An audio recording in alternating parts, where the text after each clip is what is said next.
Hi, I'm Tony. Hi, I'm Sabrina. And today we're going to look at an art movement called DADA.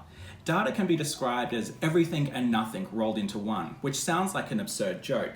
But the DADA artists really had something important to say. They were rebelling against most things that were confined within the art world. In some way, they were really creating and forming a revolution within art.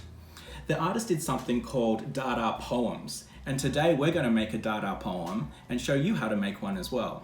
To do this, you're going to need some old magazines, newspapers, and/or books that you're able to cut up.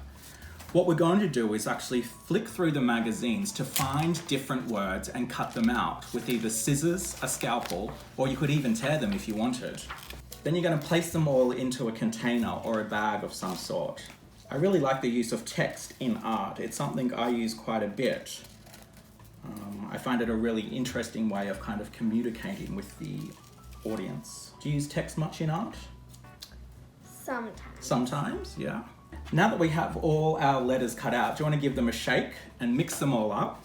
Because what we're going to do is take turns in picking words out and putting them on our piece of paper. And we're going to place them in the exact same order that we pull them out. So it's very random.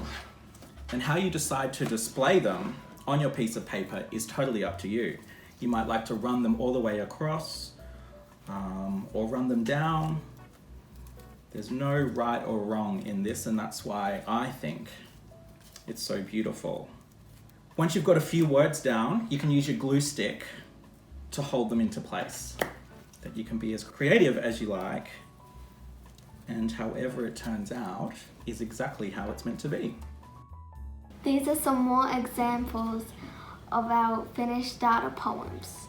So using some different backgrounds as cardboard, a plain card, or a notepad, we were able to create different backgrounds for our DADA poems. You might like to find different objects from around the house that you can attach words to. You can be quite creative. As I said, there is no right or wrong with DADA poems.